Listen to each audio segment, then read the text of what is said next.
తెలంగాణ రాష్ట్రంలో ఉన్నటువంటి బీసీలు రాజకీయంగా చైతన్యవంతం కాకుండా దొరలు దొరసార్ల గడిల దగ్గర కావలుండాలనేటువంటి మైండ్ సెట్ తో ఉన్నటువంటి కల్వకుంట్ల కవిత గారు ఇవాళ బీసీ రాజకీయ పార్టీ రాబోతుందని ప్రకటించిన గంటన్నరలో వాళ్ళ తీన్మార్ మల్లన్న పైన హత్యాయత్నం చేయించిందంటే కల్వకుంట్ల కవిత గారి ఆలోచన ఎట్లా ఉందో మనం అర్థం చేసుకోవచ్చు.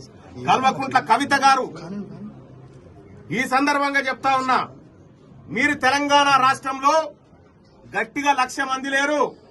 మేం తెలంగాణ రాష్ట్రంలో బీసీలం 2.5 కోట్ల మంది ఉన్నాం. నీవు మాతో తలగొక్కుని నీ రాజకీయ సమాధులు కట్టుకోకు. నువ్వు రాజకీయం చేసుకో. మీ నాయన మీద కోపం ఉంటే, మీ అన్న మీద కోపం ఉంటే వాళ్ళ మీద ప్రదర్శించు. అంతేగాని మా తెలంగాణ కవిత గారు మర్చిపోయిరా, పరకాల కాడ బైరాన్పల్లి కాడ మా బీసీ బిడ్డలను బరివాతల బతుకమ్మ ఆడిపించిన జాతి కదా మీది. మా బీసీ బిడ్డల ఆత్మగౌరవం కోసం పోరాడుతున్నటువంటి మా పైన హత్యాయత్నాలు కూడా చేయిస్తావా? మా పైన దాడులు చేయిస్తావా? ఖచ్చితంగా దీన్ని ఎదుర్కొంటాం. ప్రజాక్షేత్రంలో కల్వకుంట్ల కవితను రాజకీయంగా సమాధి చేసి తీరుతాం. అలాగే ఈ దాడి ఏదైతే జరిగిందో నా పైన కాదు, నా అనుచరుల పైన, చాలా మంది పైన దాడులు చేసిరో దీనికి తప్పకుండా న్యాయస్థానాల ద్వారా వాళ్ళకు శిక్షలు పడేలాగా మా వంతు ప్రయత్నం చేస్తాం. తెలంగాణ రాష్ట్రంలో బీసీ ప్రజలారా ఇది జరుగుతుంది. ఒక్కసారి బీసీల పార్టీ అంటేనే వాళ్ళ గుండెలు అదిరిపోయి హత్యాయత్నాలకు దిగుతా ఉన్నారు. ఏది ఏమైనా మా ఆలోచన, మేం చేయబోతున్నటువంటి రాజకీయం ఖచ్చితంగా చేసి తీరుతాం.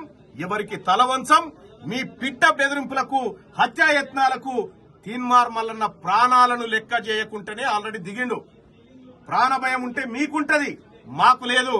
నేను నా బీసీ ప్రజల కోసం ఎంతవరకైనా సిద్ధంగా ఉన్నా. వాళ్ళను రాజకీయంగా ముందుకు తీసుకుపోవడమే మా లక్ష్యం.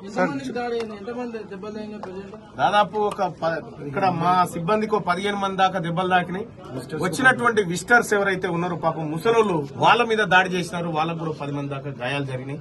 చాలా అన్యాయం, దుర్మార్గం. సార్ మీ ఫిర్యాదు చేయడానికి డీజీపీ గారికి వెళ్తున్నారంట. డీజీపీ దగ్గరికి వెళ్తే నేను ఏం చేయాలి? ఇప్పుడు ఆమె ఏది తెలంగాణలో సామెత ఉంటదిగా, మొగని కొట్టి మొగసాలకు ఎక్కినట్టుగా. రక్తపాతం ఏమో నా ఆఫీసులా? దేనికోసం డీజీపీ ఆఫీస్కు మీడియాను అడుగుతా ఉన్నా నేను. మా పైన హత్యాయత్నాలు చేసి డీజీపీకి ఫిర్యాదా?